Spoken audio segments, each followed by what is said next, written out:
रसुवागढीमा 9 बजे पसेको बाढी मुगलिङ पुग्दा दिउँसोको 3 बजेको थियो। नेपालतर्फ बाढी पसेको सूचना पाएको 1 घण्टाभित्रै गृहमन्त्री सुदन गुरुङ र प्रधानमन्त्री बालेन्द्र शाहले आपतकालीन बैठक बसाइसकेका थिए। बिहान 10 बजेतिर गृहमन्त्रीले मन्त्रालयमै मनसुन पूर्व तयारी तथा प्रतिकार्य कमान्ड पोस्टको आकस्मिक बैठक डाके।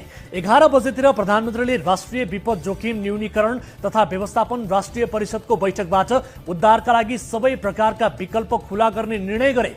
त्यसअघि नै बिहान लगभग 10:18 नेपाली सेनाका 2 हेलिकप्टर प्रभावित क्षेत्र तुरुन्तै उडे। त्योभन्दा पनि अघि निजी समेत सबै हेलिकप्टरलाई स्ट्यान्ड बाई अवस्थामा राख्न निर्देशन दिइयो।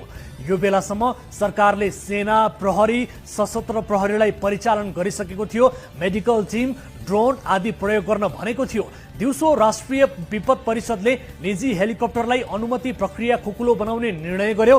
अस्पतालहरूमा बेड खाली गर्न निर्देशन दियो।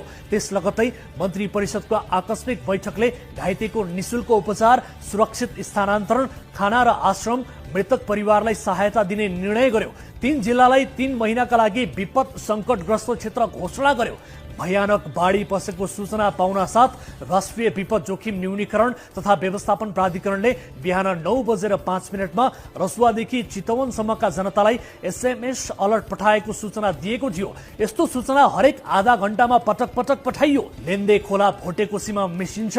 भोटेकोसी नदी बेत्रावती आइपुग्दा त्रिशुलीमा नामाकरण हुन्छ। खासमा बाढी लेन्दे खोलामा आएको हो। लेन्देमा बाढी कसरी उत्पत्ति भयो भन्ने विषयमा अनुसन्धान भइरहेको छ। कम्तीमा भीषण वर्षापछिको बाढी चाहिँ यो होइन, किनभने माथिल्लो तिब्बती क्षेत्रमा यस्तो भयानक बाढी आउने गरी वर्षा भएकै थिएन।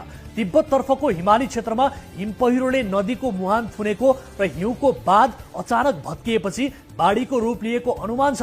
गत वर्ष पनि यस्तै ढंगले बाढी आउँदा लामो समय रसुवागढी नाका बन्द भएको थियो। चीनतर्फका प्रमुख 2 नाका रसुवागढी र तातोपानी नाका दुवै ठप्प भएका छन्। भोटेकोसी, त्रिशुली वा नारायणी नदी मूलतः 5 जिल्ला भएर बग्छ, जसमा रसुवा, नुवाकोट, धादिङ, गोर्खा र चितवनका जलाधार क्षेत्रका मानिसहरूलाई बिहान 10:30 बजेसम्ममा सुरक्षित स्थानमा जान सूचित गरिसकिएको थियो। बाढी आइपुग्नु अघि नै काठमाडौँबाट गृहमन्त्रीले सुरक्षित रहन गरेको आग्रह प्रभावित हुने क्षेत्रसम्म लगभग पुग्यो।